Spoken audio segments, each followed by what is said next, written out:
خدا کی قسم وہ فاطمہ ہے کہ جب کل قیامت کے دن تمام محشری پل صراط سے گزرنے والے ہوں گے تب اللہ تبارک و تعالیٰ کی طرف سے آواز دی جائے گی، غیب سے آواز آئے گی، غیبی آواز، اے محشریو اپنی نگاہ نیچی کر لو، اے محشریو نگاہ نیچی کر لو۔ کیوں؟ اس لیے کہ فاطمہ بنت محمد کی سواری کا گزر ہونے والا ہے، فاطمہ گزرنے والی ہے۔ تمام محشر والوں کو کہا جائے گا کہ نگاہ نیچی کر لو۔ میں یہ کہتا ہوں جس نبی کی بیٹی کا اے عصمت کا حال یہ ہو، آپ اندازہ لگاؤ اس نبی کا حال کیا ہے۔ بہت بے شک سبحان اللہ سے وہ حضرت فاطمہ ہیں، حضرت فاطمہ کا حال آپ کو کیا سناؤں، اسی سے اندازہ لگائیں۔ حضرت میرے آقا کے وصال کے 6 مہینہ کے بعد حضرت فاطمہ بات ہے، 6 مہینہ تک زندہ رہی حضرت فاطمہ۔ نبی کا جب انتقال ہوا تو کسی نے حضرت فاطمہ کو مسکراتے ہوئے نہیں دیکھا، پھر آپ مسکرائیں کیوں؟ حدیث مصطفیٰ میں آیا ہے کہ ایک مرتبہ جب میرے آقا نے حضرت فاطمہ سے کہا، اے فاطمہ میں اس دنیا سے جانے والا ہوں، تو حضرت فاطمہ کی آنکھوں میں آنسو آ گئے۔ تو پھر میرے آقا فرماتے ہیں، میری بیٹی فاطمہ سب سے پہلے اگر کوئی میرے گھر والوں میں ملے گا مجھ سے تو تم ملو گی۔ سبحان اللہ بے شک۔ تو حضرت فاطمہ پھر ہنسنے لگی۔ اتنے میں وہاں سے نبی کی بیویوں میں سے ایک بیوی تھی، انہوں نے دیکھا تو پوچھا، ہے فاطمہ نبی پہلے کچھ کہہ فرما رہے تھے، میرے سرکار تو تم رو رہے ہو، اور جب پھر دوسری مرتبہ میرے سرکار فرمائے تو تم مسکرا رہے تھے۔ حضرت فاطمہ نے کہا کہ میرے آقا نے مجھے یہ کہا ہے، میرے والد نے یہ کہا ہے کہ میں جب چلا جاؤں گا اور تب میں رو رہا تھا، اور جب انہوں نے یہ کہا کہ مجھ سے سب سے پہلے کوئی ملے گا کہ میری بیٹی فاطمہ تم ملو گی تو میں مسکراؤں گا۔ نبی کے وصال کے 6 مہینے کے بعد حضرت فاطمہ کا وصال ہو گیا۔ اِنَّ لِلَّهِ وَإِنَّا إِلَيْهِ رَاجِعُونَ۔ اور آپ کے جنازہ اسی طریقے سے آپ کا نکالا گیا جیسا کہ میں نے ذکر کیا۔ اب درود پاک پڑھنے اللہم صلی علی سیدنا محمد سلام و سلام علیکہ سیدنا رسول اللہ صلی اللہ علیہ وسلم۔ اب اہل بیت میں سے بچتے کون ہیں؟ حسنین کریمین۔ حضرت امام حسن کون ہیں؟ یہ سن 3 ہجری میں حضرت امام حسن کی ولادت ہوتی ہے۔ حضرت امام حسن جیسے ہی پیدا ہوتے ہیں اور یہ خبر سرکار کو لگتی، جب سرکار کو یہ خبر لگی تو میرے آقا مولا صلی اللہ علیہ وسلم فوراً حضرت فاطمہ کے گھر گئے، اور جب حضرت فاطمہ کے گھر گئے حضرت علی سے فرمایا، علی تم جانتے ہو وہ اس بیٹے کا نام رکھو، تو حضرت علی نے کہا، یا رسول اللہ آپ کے ہوتے ہوئے میں نام رکھوں یہ کیسے ہو سکتا ہے؟ تب میرے آقا مولا صلی اللہ علیہ وسلم فرماتے ہیں، علی اگر تم نہیں نام رکھو گے تو رب میرے اس بیٹے کا نواسے کا نام رکھے گا۔ اتنے میں جبریل حمید جانتے ہو وحی لے کر پہنچ گئے، پیغام لے کر پہنچ گئے، یا رسول اللہ آپ کے نواسے کا نام حضرت ہارون کے بڑے بیٹے کے نام پر رہے گا، ان کا نام شبر تھا۔ شبر یہ سریانی لفظ ہے، اسی کا ترجمہ جب عربی میں کیا جاتا ہے تو جانتے اس کا مطلب حسن ہوتا ہے، تو جانتے یہ کہا کہ آپ کے بیٹے کا نام حسن رہے گا۔ 7ویں دن حضرت امام علی مقام حضرت امام حسن کا عقیقہ کیا گیا، اور جانتے ہو حضرت امام علی مقام کے سر مبارک سے بال اتارا گیا، جس کو سر مونڈا گیا، اور جو بال ملا اس کے برابر چاندی خیرات کی گئی۔ آپ اندازہ لگائے یہ اللہ کے رسول سرور کائنات صلی اللہ علیہ وسلم جب میرے آقا مولا صلی اللہ علیہ وسلم اس دنیا سے گئے، اس وقت حضرت امام حسن کی عمر 11 سال یا ایک روایت میں کہ 7 سال کی تھی۔ مگر اٹھاؤ حدیث مصطفیٰ کو، جانتے محدثین سے کتنی حدیثیں مروی ہیں حضرت امام حسن سے۔ حضرت امام حسن کو بہت زیادہ اس وقت حدیثیں یاد تھی۔ ایک مرتبہ میرے آقا مولا صلی اللہ علیہ وسلم منبر شریف پر تھے، میرے آقا خطبہ دے رہے تھے، اور اسی منبر کے قریب آج مسجدیں بہت شاندار بنائی جاتی ہے، پتھر لگائے جاتے ہیں، اس میں ٹائلز لگایا جاتا ہے، طرح طرح کے انتظامات کیے جاتے ہیں، مگر اس زمانے کی جب مسجد تھی تو منبر کے نیچے وہاں پتھریلی زمینی تھی، تو حضرت امام حسن منبر کے پاس پتھر چن رہے تھے، کھیل رہے تھے، کرکٹ چن رہے تھے۔ تب میرے آقا مولا صلی اللہ علیہ وسلم کبھی اپنے نواسے حسن کو دیکھتے اور کبھی جانتے صحابہ کو دیکھ کر خطاب فرماتے، उस वक्त मिंबर शरीफ से मेरे आका फरमाते हैं हादा इब्नी सैयदुन लाल्लाहु अय्युबारका जंतुल लाल्लाहु अयस्लहा बैना फियते मेरे मुस्लिमीन। मेरा ये बेटा हसन मुझे यकीन है दो मुसलमानों के जमात के दरमियान ये सुलह करवाएगा। ये किसने कहा फरमाया था? ये मेरे आका मौला सल्लल्लाहु अलैहि वसल्लम ने ये फरमाया था। किसके ताल्लुक से? हसन के ताल्लुक से। अब आप अंदाजा लगाओ इस हदीस को देखो कि मेरे आका ने फरमाया मेरा ये बेटा हसन ये मुसलमानों के दो गिरोह के दरमियान सुलह कराएगा।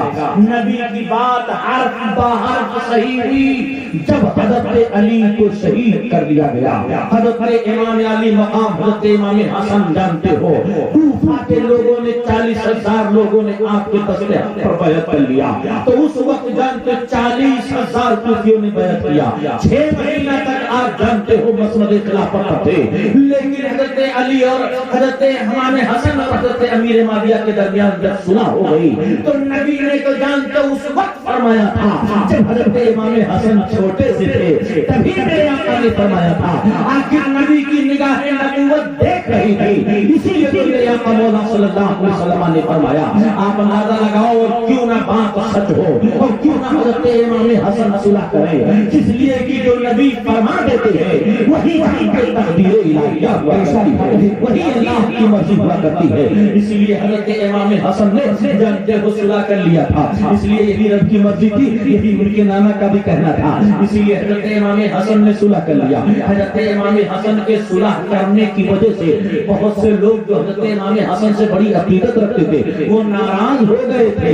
क्यों नाराज हो गए थे कि क्यों अमीर माविया को दे दिया जिनसे आपके वालिद का झगड़ा था। उनको तो ये खिलाफत नहीं देनी चाहिए उनको ये हुकूमत नहीं देनी चाहिए। मगर कौन जाने जानते इस खिलाफत में हिकमत क्या थी ये भी हर जानता था या तो नबी का नवासा जानता था। इसीलिए मैं कहना चाहता हूँ हजरत इमाम हसन ये जब लेके चले आए हजरत इमाम हसन कौन थे आपका तलाक आपका मामूल क्या था? अल्लाह के रसूल सरवर कायनात सल्लल्लाहु अलैहि वसल्लम जब कभी भी खाने काबा में इबादत करते थे हजरत इमाम हसनैन करीमैन ऐसे छोटे होते वो इबादत करते तो जानते हो ये दोनों शहजादे जाते नन्हे नन्हे कोई शहजादा नबी के टांग के दरमियान से निकलना चाहता था और कोई जानते हो नबी के बगल में खड़ा हो जाता और कभी मेरे आका मौला सल्लल्लाहु अलैहि वसल्लम सजदे में होते और उसी वक्त जानते हो हसनैन करीमैन उसी पुश्ते अनवर पर बैठ जाया करते थे। अब मुझे बताओ मैं आपसे पूछना ये चाहता हूँ ये नबी के शहजादों की अजमत का हाल है। आज यहाँ पर एक वहाँ भी ये कहता है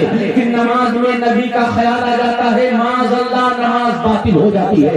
कहिए माज़अल्लाह कहिए माज़अल्लाह।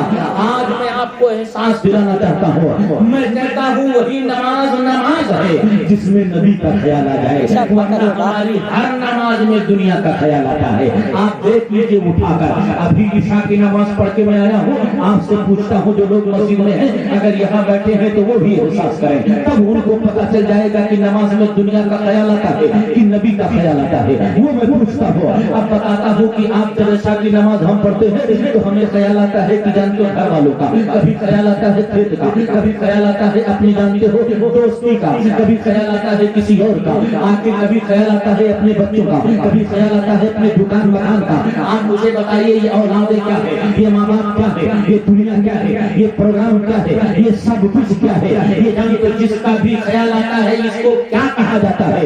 पूछिए उलमा से इसी को दुनिया कहा जाता है। अब बताओ पूछिए कहाँ से मुफ्तियाने कराम से अगर बाप का ख्याल आ जाए तो नमाज होती है कि नहीं? अगर बीवी का ख्याल आ जाए तो नमाज होती है कि नहीं? अगर दुकानों मकान का ख्याल आए तो नमाज होती है कि नहीं? अगर जानते हो किसी दूसरी महबूबा का ख्याल आ जाए तो नमाज होती है कि नहीं है? किसी का तो मक्कार का इंसान का ख्याल आ जाए तो नमाज होती है कि नहीं होती है? तो फुक़हाए कराम मुफ्तियाने निज़ाम यही फरमाएंगे कि बिल्कुल नमाज हो जाती है। लेकिन आपसे मैं पूछता हूँ मुसलमानों उस वहाबी ने कैसे कह दिया उस मरदूद ने कि जिसके नमाज में नबी का ख्याल आ जाए तो नमाज बातिल हो जाती है। आपसे मैं पूछना ये चाहता हूँ जब दुनिया का मेरा और आपका अपनी बीवी के बच्चों का अपने जायदाद दुकान मकान का ख्याल आ जाए तो नमाज हो जाए और जिस नमाज में नबी का ख्याल आ जाए नमाज ना हो ये कैसे हो सकता है?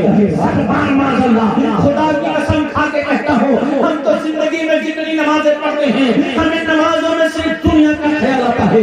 जिस दिन हमें हमारे आका का ख्याल आ गया, जिस नमाज में नबी का ख्याल आ गया, जिस नमाज में नबी का दीदार आ गया, जिस नमाज में बैठते हैं कादा में, तो हम पढ़ते हैं अत्तहियातु लिल्लाहि व सलावात अत्तय्यबात अस्सलामु अलैका अय्युहन नबी आप पर सलाम, ऐ नबी आप पर सलाम। यहाँ पर नमाज पढ़ने वाले दो होते हैं, एक आशिक नमाज पढ़ता है, एक हम जैसा आप जैसा नमाज पढ़ते हैं। आशिक लोग कैसी नमाज पढ़ते हैं? आशिक जब तहिय्यात में बैठते हैं और तहिय्यातु लिल्लाहि व सलावात व तय्यबात अस्सलामु अलैका अय्युहन नबी, ऐ नबी आप पर सलाम, ऐ नबी आप पर सलाम, यहीं पर पढ़कर खामोश हो जाते हैं। जब तक आगे कुछ नहीं बढ़ते हैं, रुक जाते हैं, जब तक कि मदीना से पलट कर उनको सलाम का जवाब नहीं आ जाता है। और जब मदीना में जवाब आ जाता है तो समझ जाते हैं नमाज भी कबूल है और मेरे आका भी मुझसे राजी है। ये हम में से यहाँ पर जितने लोग बैठे हैं, हम कभी अत्तहियातु लिल्लाहि व सलावातु व तय्यबात में बैठकर अस्सलामु अलैका अय्युहन नबी कह के खामोश हुए? अगर खामोश हो जाए पूरी जिंदगी बैठे रहेंगे, मदीना से सलाम का जवाब नहीं आएगा।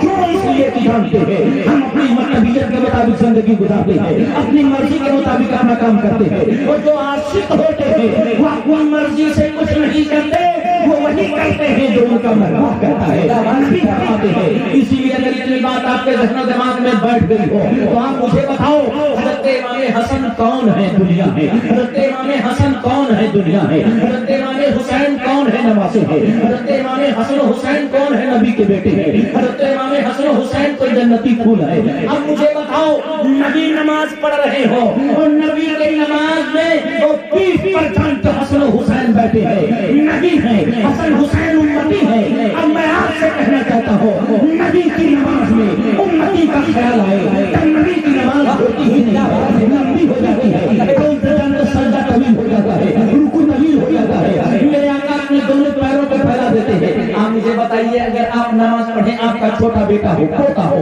आपके पास आ जाए, मुसल्ले के बगल में खड़ा हो जाए, ख्याल आता है कि नहीं आता है? बताइए ख्याल आता है कि नहीं ख्याल आता है? आगे बढ़ जाए ख्याल आता है, पाँव पकड़ ले ख्याल आ जाता है, पीठ पर बैठ जाए ख्याल आ जाता है। मैं आपसे पूछता हूँ नबी जानते नमाज पढ़ते हैं, आगे के दरमियान से पैरों के दरमियान से कभी हुसैन निकलते हैं, कभी हसन निकलते हैं। नबी सजदे में जाते हैं और सजदे में कभी हसन बैठते हैं, कभी हुसैन बैठते हैं। मैं पूछता हूँ या रसूल अल्लाह अपने सजदे को लंबा क्यों करते हैं? आप फरमाते हैं जब तक मेरा बेटा हुसैन बैठा है, हसन बैठा है, उस वक्त तक मैं सजदे से सर नहीं उठाऊंगा। जब नबी की नमाज हो जाती है तो नबी की नमाज क्यों नहीं होगी? दिमाग में बैठ गई हो तो ये हाल है नबी के नवासों का, ये हाल है नबी के शहजादों का। अगर इतनी बात आपके ज़हन दिमाग में बैठी हो तो आओ मैं बताता हूँ। एक मरतबा हज़रत इमाम हसन इमाम हुसैन थे और हज़रत अब्दुल्ला इब्ने उमर थे। हज़रत अब्दुल्ला इब्ने उमर कौन? हज़रत उमर के बेटे थे। और उमर को क्या थे? अमीरुल मोमिनीन थे, खलीफातुल मुस्लिमीन थे, पूरी दुनिया के मुसलमानों के बादशाह थे। तो जानते जब ये दोनों एक मरतबा खजूर में गए, वहाँ खजूर के बाग में, और जब खजूर के बाग में गए तो एक शख्स खजूर के दरख्त पे चढ़ा था, वो तोड़ रहा था। तो जब कच्चा कच्चा खजूर पका पका दोनों गिरता तो हज़रत अब्दुल्ला के बेटे हज़रत उमर के बेटे अब्दुल्ला पके पके खजूर को खा लेते थे, कच्चे कच्चे छोड़ देते थे। हज़रत इमाम हुसैन जब देखते हैं कि मैं कच्चा पाता हूँ तो आप नाराज होकर इरशाद फरमाते हैं, ए मेरे नाना के गुलाम के बेटे, इरशाद फरमाते हैं जलाल में आ गए, ए मेरे नाना के गुलाम के बेटे। जलाल में आके कह दिया नाना कौन? मेरे आका। तो कहा नाना के गुलाम के बेटे, यानी नाना के गुलाम तुम्हारे बाप हैं और तुम उनके बेटे हो, तो गोया तुम नहीं गुलाम हुए। अब जानते हो, और उस वक्त हज़रत अब्दुल्ला कौन थे? एक बादशाह के बेटे थे, अमीरुल मोमिनीन के बेटे थे, पूरी दुनिया के मुसलमानों के बादशाह के बेटे थे। तो उनको तकलीफ होगी कि नहीं होगी? तो उन्होंने कहा कि जानते हो, ले अपने वालिद के पास शिकायत करने के लिए क्या गए। हज़रत अब्दुल्ला ने कहा कि मेरे वालिद गिरामी, आज इमाम हुसैन ने मुझे ये कहा है, मेरे नाना के गुलाम के बेटे कहा है, मुझे तकलीफ हुई। कहा ये हुसैन ने कहा? कहा हाँ। तो कहा हुसैन को बुलाया गया। हज़रत इमाम हुसैन को बुलाया गया तो हज़रत उमर पूछते हैं, ए नबी के नवासे ये बताओ क्या तुमने ये कहा है?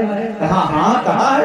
اور جب کہا ہے تو کہا ہے، کہا ہے، کہا تم نے یہی کہا ہے، تو فوراً جانتے اسی وقت ایک تختی بڑھاتے ہیں، آگے کرتے ہیں ایک لوہے کی جانتے ہڈی بڑھاتے ہیں، کہا کسی پر لکھ دو میرے نانا کے غلام کے بیٹے۔ فرماتے ہیں جب میں نے کہا ہے تو لکھنے کیا جاتا ہے، لاؤ لکھ دیتے ہیں میرے نانا کے غلام کے بیٹے۔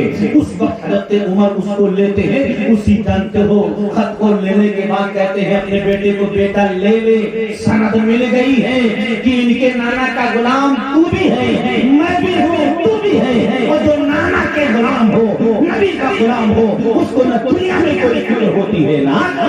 زندہ باد سبحان اللہ بے شک۔ نعرے تکبیر، نعرے رسالت، جشن شہدائے کربلا، نعرے تکبیر، نعرے رسالت، سبحان اللہ سبحان اللہ۔ آپ اندازہ لگائیے حضرت امام حسن کے خالی کرامتوں میں سے کرامت یہ بیان کی جاتی ہے کہ آپ ایک مرتبہ حضرت عبداللہ بن زبیر بن عوام کے صاحبزادے کے ساتھ ایک ایسے باغ میں گئے کہ ایک کھجور کا درخت تھا، وہ سوکھ چکا تھا، اور اسی کے جڑ پر آپ ایسے ٹیک لگا کے بیٹھے ہوئے تھے۔ اتنے میں انہوں نے کہا، حضرت زبیر بن عوام کے صاحبزادے نے، کاش آج یہ کھجور، اور موسم نہیں تھا کھجوروں کا، کاش اگر یہ کھجور کا پھل ہرا بھرا ہوتا، اس کے پھل لگے ہوتے اور پکے ہوتے تو آج کھانے میں بڑا لطف آتا۔ حضرت امام حسن فرماتے ہیں کیا تمہیں پکے ہوئے پھل اور کھجور کھانا ہے؟ خواہش نے کہا اگر کس کو خواہش نہیں ہے تو فوراً حضرت امام حسن ہاتھ اٹھاتے ہیں، لب مبارک آپ جنبش ہوتی ہے، کیا دعا کرتے ہیں یہ تو حسن جانے، ان کا رب جانے۔ جیسے دعا کرتے ہیں تھوڑی دیر میں لوگ انہوں نے اپنی آنکھوں سے دیکھا وہ سوکھا ہوا درخت ہرا بھرا ہو جاتا ہے اور اس پر پھل لگ جاتے ہیں، پک جاتے ہیں، اور وہ جانتے ہو پھر دونوں توڑ کے کھاتے ہیں۔ آپ کی کھلی ہوئی کرامتوں میں سے بہت کرامت ہیں۔ حضرت امام حسن کی شہادت کیسے ہوئی؟ آپ 25 مرتبہ حج آپ نے پیدل کیا ہے۔ آپ اسی پر کل انشاءاللہ آپ رہنے دیجیے، وقت زیادہ ہو گیا، کل یہاں سے انشاءاللہ بیان کریں۔